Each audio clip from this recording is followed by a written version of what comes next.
everyone, it's Nicole and I'm here with another layout that I got completed, or I completed at the crop that I went to in October. I brought 48 page kits with me. I got 42 pages done. This is layout 31 out of 42, so we're getting there. And this, of course, has a ton of scraps, but one thing that I did add in this one was a doily. And I'm kind of like, I don't know, it seems that I go through phases where I will add something into my layouts and I'll add it all the time. Like I went through a phase where I was adding doilies all the time. And then I didn't use doilies for about 2 years. And then, so now what I try to do is I try to add doilies at least once in a while.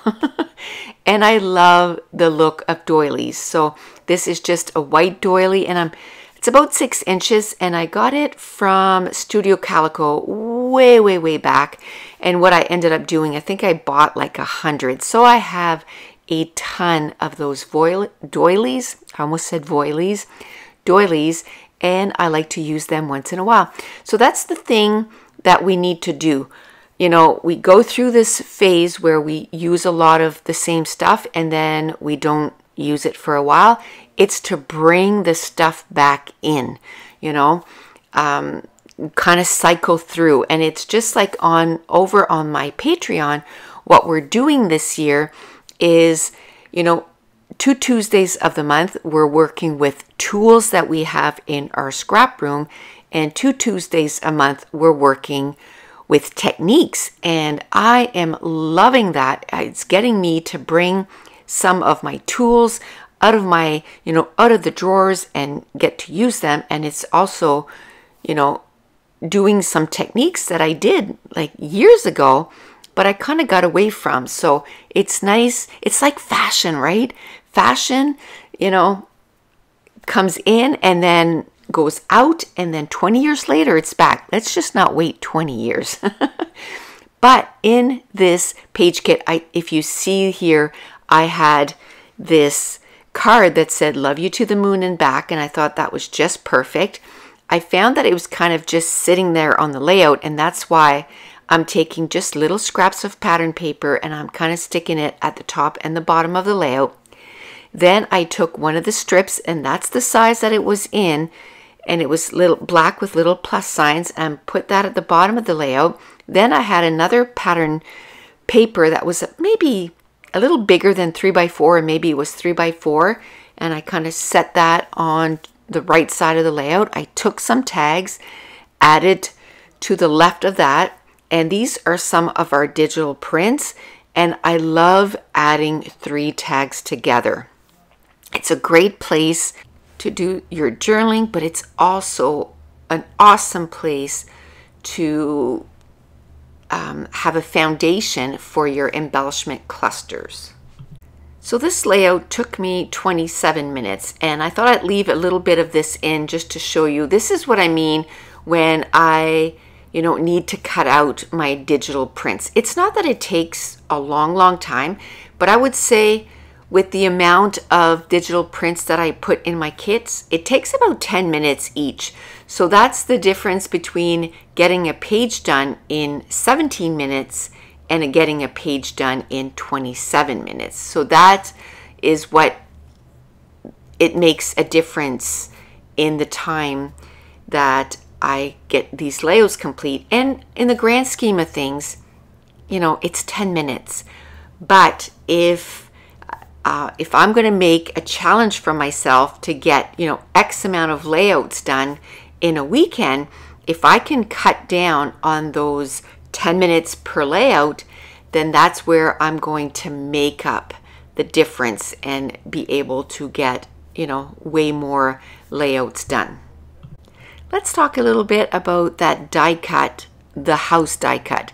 It's, you know, you might look at that and go, Nicole, that has nothing to do with hiking. Like, why do you have a house on a hiking page? And for me, I can always find a reason why I put certain elements on a page, but really, I don't fuss about that kind of stuff to have the perfect embellishments for each page, it looks good no matter what. But I can usually find a reason why. Because for that house, for example, because for us, hiking, it feels like home. So a home is a house. And this could be a hockey page and I could put a house on it. Because last summer, Mason hadn't been at hockey for a couple of months. I think it was June and July. And when he walked in the rink in August, and him and his grandpa were walking in the rink, and he looked at his grandpa, Dave, and he says, "Pappy, I feel like I'm coming home." So to him, the rink feels like he's coming home because it's a place that, you know, we spend a lot of time in. So you can pretty much look at any embellishment and say, hey, that's why I'm putting that embellishment on. But I, talk about this all the time, and that's why I make page kits ahead of time, because, and I almost hate to say like the embellishments don't matter, because they do. They matter. But I think we need to not worry about it so much. I'll tell you what I kind of think about when I'm putting embellishments on in a page kit.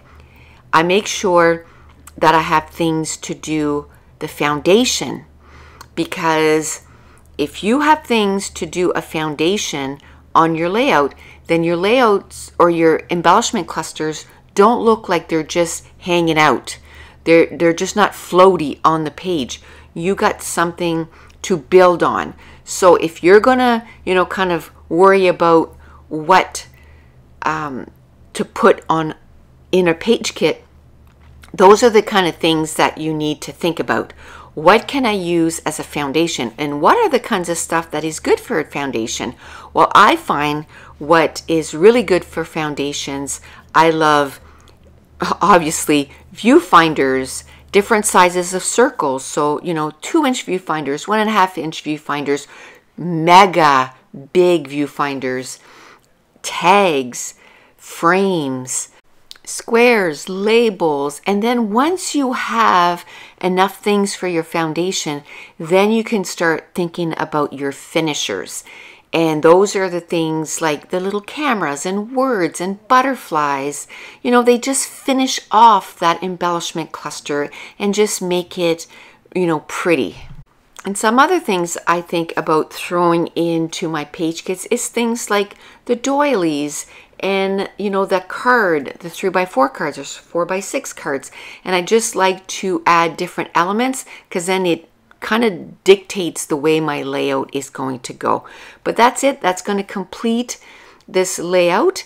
And just to let you know, Scrapathon 9 is a thing again this year, and it's going to start on March 1st, 2022, and it's going to go on sale on February 22nd. So stay tuned for more info on that. And I want to thank you so much for watching. Bye.